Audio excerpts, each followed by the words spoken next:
Hi, everyone. I'm Yazad Dalal, Chief Growth Officer here at Jovio, and welcome to Recruiting Realities, where we bring to you the latest developments and insights in recruitment.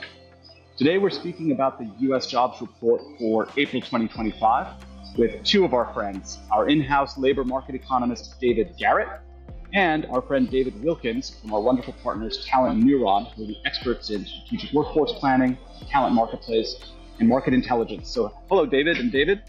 Howdy. Hello. And for our listeners, at Jovio, we publish interactive insights across all major occupations in the US. You can check that out on our website, jovio.com/interactive-insights. So David Garrett, the most recent jobs report came out for April. The US labor market added an estimated 177,000 jobs. That's more than the 133,000 that were forecasted. I think the March numbers were revised downwards from 223 to 185,000. That's a drop of over 40,000 jobs. But the unemployment rate still unchanged, 4.2%. However, the number of long-term unemployed went up by 179,000, which for our listeners is those people who have been jobless or without job for 27 weeks or more. So I think some interesting stats there. And across sectors, we continue to see gains in healthcare, transportation, warehousing, financial activities, and social assistance, while federal government employment continues to decline. And obviously, if you are watching the news, there's some very evident reasons for that.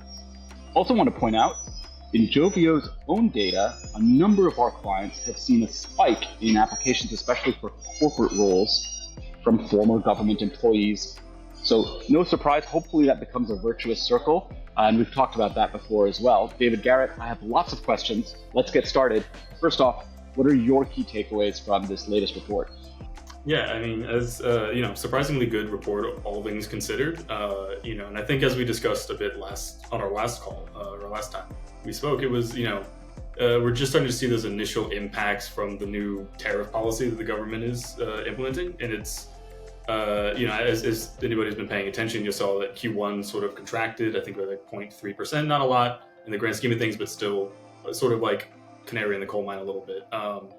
And it was primarily though due to imports. There was an excessive number of imports due from companies or consumers trying to get ahead of the tariffs, which, we only saw, 20% on goods from China and 25% on steel and aluminum go into effect in March. And job growth staying relatively stable is great. Unemployment staying relatively stable is also great.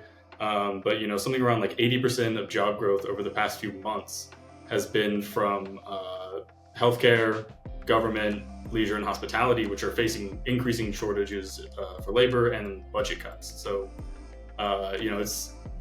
these may or may not hold out as far as like future job growth based off of the lagging effects from tariffs. Got it. And David Wilkins, what are you and the TalentNeuron team seeing out of this report? Yeah, so I'd echo David's comments. I think it was an unexpectedly strong month, with job gains exceeding forecast. But, we're seeing, I think, some cautionary notes in the forward-leaning data, of future hiring, right? So we know, looking historically, when the economy is really expanding and starting to pick up steam, you typically see employers not just hiring to fill essential roles, but also those roles that are linked to them being able to grow, right? So things like recruiters, for example, in HR functions, when you hire for those kind of roles, it's indicative of the fact that you think you're going to expand and be hiring more people. But in April of 25, what we saw is demand for recruiter roles were down about 32% year over year.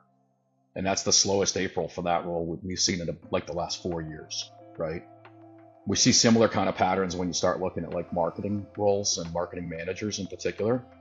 Again, if you think you're going to be growing, you typically would invest in the marketing function as a lead gen, sort of advanced, mechanism to bring in deals and bring in business. That's down about 69% year over year. And even a role like a warehouse supervisor, and I know you mentioned warehouse, overall does look really good. But a warehouse supervisor, which is a role you might expect to be affected by potential tariff impacts, that's down about 57% year over year. So, what I'm hearing also from clients is there's a little bit of a mentality of maybe we wait and see a little, and there's starting to be this emerging zeitgeist of like, between AI and tariffs, like, yeah, maybe we shouldn't be going so hard.